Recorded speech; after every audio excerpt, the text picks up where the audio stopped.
আমরা নতুন বাড়িতে উঠেছি কিছুদিন হলো। এটি ছিল আমাদের প্রথম বাড়ি, যা আমরা একসাথে কিনেছিলাম।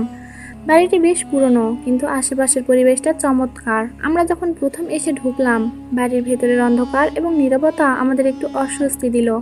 তবে সেই অস্বস্তি দ্রুত কেটে গেল, কারণ আমরা নিজেদের নতুন শুরুটা নিয়ে বেশ উচ্ছ্বসিত ছিলাম। দিনের পর দিন নতুন বাড়িতে সাজানো গোছানো চলছিল। আমাদের সুখী দাম্পত্য জীবন শুরু হয়েছিল এই নতুন জায়গায়। তবে কিছুদিন পর আমি কিছু অদ্ভুত অনুভূতি পেয়েছিলাম, যা আমি প্রথমে গুরুত্ব দিইনি। কখনো কখনো ঘরে ঢোকার সময় একটা অদ্ভুত গন্ধ পেতাম, সেটা খুব মিষ্টি কিন্তু একটু ভারী, যেন অনেক বছর আগে কোনো সুগন্ধি ফুলের গন্ধ এখানে ছিল, যা এখন মিশে গেছে দেওয়ালের সাথে। মাঝে মাঝে মনে হতো ঘরের এক কোণায় কিছু গন্ধ চলে আসছে, যা একেবারে পরিচিত নয়। প্রথম প্রথম কিছু মনে করিনি, কিন্তু সময়ের সাথে সাথে গন্ধটা বারবার ফিরে আসতে লাগলো। আরো অদ্ভুত ছিল, কখনো কখনো ওই গন্ধটি শুধু আমারই নাকে শোনা যেত, আর আমার স্বামী কিছুই জানতো না। একদিন সন্ধ্যায় আমি যখন বসেছিলাম ডাইনিং টেবিলে, তখন আবার সেই গন্ধটা আসলো। আমি তা থেকে কিছুটা বিরক্ত হয়ে ঠিক করলাম স্বামীকে বলবো। সেই সময় আমার স্বামী সোফায় বসে টিভি দেখছিল।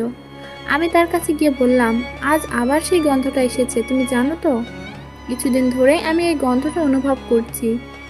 জানো, এটা যেন খুব পরিচিত একটা গন্ধ, কিন্তু আমি বুঝে উঠতে পারছি না কি সেটা। আমি হালকা হেসে বললেন, ওহ, তুমি আবার?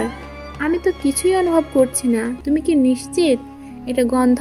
হয়তো এটা তোমার মনের অস্থিরতার প্রতিফলন, কিন্তু আমি বিশ্বাস করি এটি কিছু না কিছু হতে পারে। তবে ভয় পাওয়ার কিছুই নেই। এটা হতে পারে আমাদের পরিবারের পুরনো স্মৃতি বা ওই জায়গার কোনো অতীত থেকে আসা কিছু। আর তুমি তো জানো আল্লাহ আমাদের সাথে আছেন। আমরা যদি সবকিছু তার উপর ছেড়ে দিই, তাহলে সবকিছু ঠিক হয়ে যাবে। স্বামীর কথায় একটু স্বস্তি পেলাম, তবে মনটা পুরোপুরি শান্ত হয়নি। আমি জানি সে আমাকে শান্ত করতে চায়, কিন্তু গন্ধটা এতটা স্পষ্ট ছিল যে সে কোনোভাবে অনুভব না করলে আমি তো অনুভব করছিলাম। আমি ভাবলাম হয়তো আমার মনে কিছুটা অতিরিক্ত ভীতি কাজ করছে, কিন্তু তারপরও কিছু একটা যেন ছিল, যা আমাকে ব্যাখ্যা করতে বলছিল। রাতে আমি যখন একা ছিলাম এবং ঘরের সব আলো বন্ধ করেছিলাম, তখন এক ধরনের হালকা শীতল বাতাস আসতে থাকলো। জানালা পুরোপুরি বন্ধ ছিল, তারপরও সেই শীতল বাতাস যেন কোথা থেকে প্রবাহিত হচ্ছিল। আবার সেই পরিচিত গন্ধটাও আসছিল। আমি এবার পুরোপুরি সতর্ক হয়ে উঠলাম। মনে মনে ভাবলাম, এটা কি সম্ভব? ঘরটিতে কিছু ছিল যার উপস্থিতি আমি বুঝতে পারছি না। এদিন রাতে আমার স্বামী কিছুটা দেরিতে ফিরছিল, তাই আমি একা একা ঘরটিতে বসে রইলাম। তখন হঠাৎ দরজার কাছে কোনো ধরনের আওয়াজ শোনা গেল। আমি একটু থমকে গেলাম, কেননা আওয়াজটা একেবারে চুপ করেছিল। তারপরও মনে হলো যেন কেউ হাঁটছে। আমি ঘরের ভেতরে শান্তভাবে পা চালাতে চেষ্টা করলাম, কিন্তু তখনই সেই গন্ধটা আরো প্রবলভাবে আসতে লাগলো, যেন ঘরের মধ্যে কোনো নিরিবিলি সত্তা উপস্থিত হয়েছে। আমি এতটা ভয় পেলাম যে মনে মনে আল্লাহর নাম নিতে শুরু করলাম। তবে কিছুক্ষণের মধ্যে স্বামী ফিরে এলো এবং আমার দৃষ্টিতে ভীতি দেখা দিল। আমি বললাম, তুমি তো বলেছিলে কিছু নেই, কিন্তু আজ রাতে আমি সেই গন্ধটা আরো বেশি অনুভব করেছি। কিছু একটা তো এখানে আছে।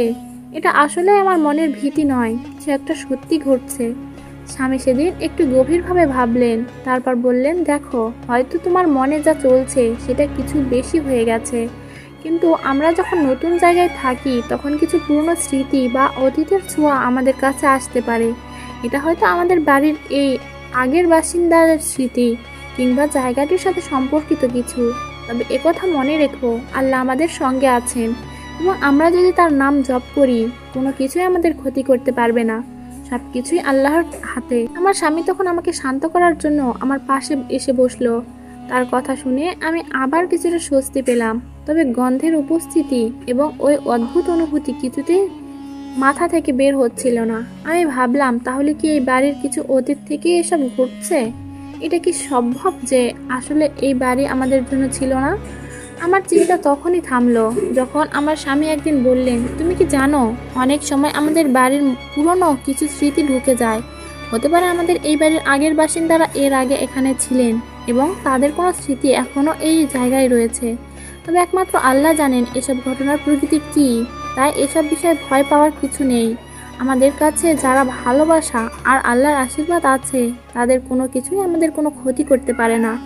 তার কথা শুনে আমি আবারও অনুভব করলাম যে আসলে আমাদের মনে যদি শান্তি থাকে আর আমরা আল্লাহর উপর ভরসা করি তাহলে সত্যি সব কিছু অস্বাভাবিক হয়ে যাবে।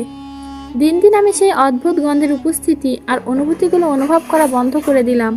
আমাদের মনোভাব বদলানোর পর সত্যিই যেন কিছু পাল্টে গেল। গন্ধটাও আর আসেনি, আর কোনো অদ্ভুত কিছু ঘটেনি।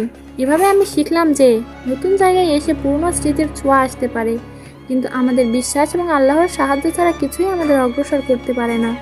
আমাদের মনে শান্তি থাকলে ভয় বা অস্থিরতা শুধু ক্ষণস্থায়ী, আর সব কিছু ঠিক হয়ে যায়।